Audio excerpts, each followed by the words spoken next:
بسم اللہ الرحمن الرحیم۔ السلام علیکم۔ روزانہ واقعات سننے کے لیے اس چینل کو سبسکرائب کریں۔ بنو قریظہ مدینہ کا ایک مشہور اور نہایت قدیم یہودی قبیلہ تھا جو اپنا وطن شام چھوڑ کر یہاں آیا اور وادی مہروز کے قریب جو مدینہ کے مشرق میں واقع ہے آباد ہو گیا۔ یہاں انہوں نے قلعے بنائے اور رفتہ رفتہ یہ علاقہ انہی کے نام سے مشہور ہو گیا۔ مسلمانوں نے ان کے ساتھ امن معاہدہ کر رکھا تھا جسے ان یہودیوں نے مشرکین کے اکسانے پر غزوہ خندق کے موقع پر توڑ دیا اور احد شکنی کرتے ہوئے مسلمانوں پر حملہ آور ہونے کا منصوبہ بنانے لگے۔ جب یہ افواہ پھیلی تو حضور نبی کریم صلی اللہ علیہ وسلم نے حضرت سعد بن معاذ اور سعد بن عبادہ کو تحقیق کے لیے بنو قریظہ بھیجا۔ چنانچہ جب یہ افواہ درست نکلی تو پیغمبر خدا صلی اللہ علیہ وسلم نے 23 ذوالقعدہ کو غزوہ خندق کے فوراً بعد 3000 صحابہ کے ساتھ بنو قریظہ کا محاصرہ فرمایا تاکہ انہیں ان کی عہد شکنی کی سزا دی جا سکے۔ یہ محاصرہ قریباً 1 ماہ تک جاری رہا اور صرف تیروں سے جنگ ہوتی رہی۔ اس تمام عرصے میں بنو قریظہ کی مدد کے لیے مشرکین وغیرہ میں سے کوئی بھی آگے نہ آیا اور بالآخر انہیں شکست فاش کا سامنا کرنا پڑا۔ تقریباً 700 یہودی کو گرفتار کر کے معاہدے کے مطابق قتل کر دیا گیا اور ان کی عورتوں کو اسیر کر کے ان کے مال ضبط کر لیے گئے، جن کی تقسیم کا اختیار حضرت محمد صلی اللہ علیہ وسلم کے پاس تھا۔ انہی اسیر عورتوں میں ایک خاتون ریحانہ بھی تھی جو کہ بنو قریظہ کے سردار شمعون بن زید کی بیٹی اور حکم کی بیوی تھی۔ ابن سعد علیہ الرحمہ کے مطابق آپ زید بن عمرو خنافہ کی صاحبزادی تھیں جو کہ بنو نذیر سے تھا اور آپ کی شادی حکم نامی یہودی سے ہوئی تھی جو کہ بنو قریظہ سے تعلق رکھتا تھا۔ ابن سعد روایت نقل کرتے ہیں کہ ریحانہ کا شوہر حکم ان کی بہت عزت اور محبت کرنے والا تھا، اس لیے آپ نے یہ عہد کر رکھا تھا کہ اپنے شوہر کے بعد کبھی کسی سے شادی نہیں کروں گی۔ لیکن غزوہ بنو قریظہ جب برپا ہوا تو حکم بھی ان یہودیوں میں شامل تھا جو قتل کر دیے گئے تھے اور ریحانہ ان خاتون میں شامل تھی جنہیں اسیر بنایا گیا تھا۔ ریحانہ خود کہتی ہیں میں ان خواتین میں شامل تھی جو حضور صلی اللہ علیہ وسلم کے سامنے پیش کی گئی تھیں۔ حضور نے ان میں سے مجھے علیحدہ فرما دیا اور اس میں خدا کو میرے لیے بھلائی اور خیر منظور تھی، لہٰذا رسول اللہ صلی اللہ علیہ وسلم نے مجھے ام منظر بن قیس کے گھر چند ایام کے لیے بھیج دیا، یہاں تک کہ قیدی قتل کر دیے گئے اور لونڈیاں اور غلام بانٹ دیے گئے۔ پھر ایک دن رسول اللہ صلی اللہ علیہ وسلم میرے پاس تشریف لائے تو میں آپ سے شرمانے لگی۔ آپ نے مجھے بلایا اور اپنے سامنے بٹھا کر فرمایا اگر تم اللہ کو اور اس کے رسول کو اختیار کر لو تو رسول اللہ تمہیں اپنے لیے چن لیں۔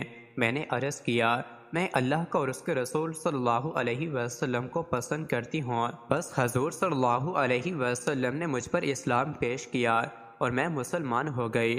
اس کے بعد حضور صلی اللہ علیہ وسلم نے مجھے آزاد کر دیا اور 500 درہم حق مہر پر مجھ سے نکاح فرما لیا کہ جس طرح دیگر امہات المومنین کے مہر تھے۔ ام منظر کے گھر ہی حضور علیہ السلام نے مجھ سے شب عروسی گزاری اور دیگر ازواج کی طرح میری باری بھی مقرر فرما دی اور مجھ سے پردہ کرایا۔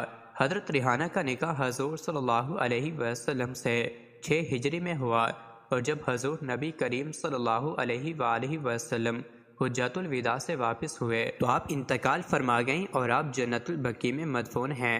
ابن سعد رحمہ نے ایک ہی اور روایت نقل کی ہے حضور نے حضرت ریحانہ پر اسلام پیش کیا جسے انہوں نے قبول کر لیا۔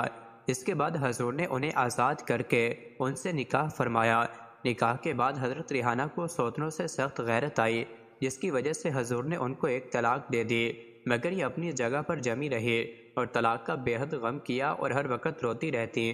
پھر ایک دن نبی کریم صلی اللہ علیہ وسلم نے آپ کو اس حال میں دیکھا تو آپ سے رجوع فرما لیا۔ اسی ضمن میں ایک اور روایت میں ہے کہ حضرت محمد صلی اللہ علیہ وسلم نے جب حضرت ریحانہ کو ام منظر سلمہ بنت قیس کے گھر بھیجا تو آپ وہاں رہیں حتیٰ کہ ایک حیض کے بعد آپ پاک ہو گئیں تو ام منظر نے حضور کو اس کی اطلاع دی۔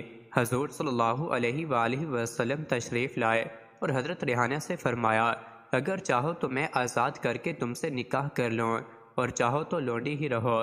بولی یا رسول اللہ میرا لونڈی بن کر رہنا میرے لیے اور آپ کے لیے باعث سہولت ہے، بس آپ لونڈی ہی رہیں حتیٰ کہ وفات پائیں، یعنی حضور نے آپ سے نکاح نہیں فرمایا تھا۔ ایک اور روایت میں یوں بھی ہے کہ حضور صلی اللہ علیہ وسلم نے جب آپ پر اسلام پیش کیا تو آپ نے یہی کہہ کر اسلام قبول کرنے سے انکار کر دیا تھا کہ میں اپنی قوم کے دین پر قائم رہوں گی۔ آپ کا انکار کرنا حضور کو بہت گرا گزرا اور آپ ان کے پاس سے تشریف لے گئیں۔ جب آپ صحابہ میں تشریف فرما تھے تو آپ نے قدموں کی آہٹ سنی اور فرمایا، یہ ابن سیہ ہے اور ریحانہ کے اسلام قبول کرنے کی بشارت لے کر آئی ہے۔ آپ کی پیشن گوئی ہمیشہ کی طرح سچ ہوئی۔ ابن سیہ نے عرض کیا، یا رسول اللہ صلی اللہ علیہ وسلم، ریحانہ مسلمان ہو گئی ہے۔ بس حضرت ریحانہ رضی اللہ عنہ تامت وفات لونڈی کی حیثیت سے ہی رہے۔ یہ تمام روایات طبقات ابن سعد سے لی گئی ہیں۔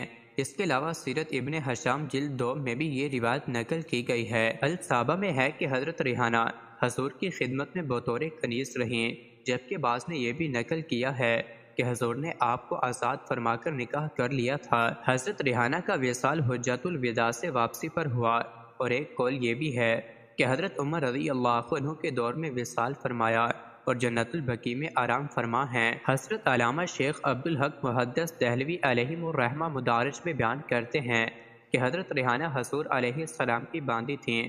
علامہ عبدالبر کا یہی موقف تھا، جبکہ واقدی نے نکاح کی بات کی ہے۔ مزید ایسے ہی ویڈیوز کے لیے چینل کو ضرور سبسکرائب کریں۔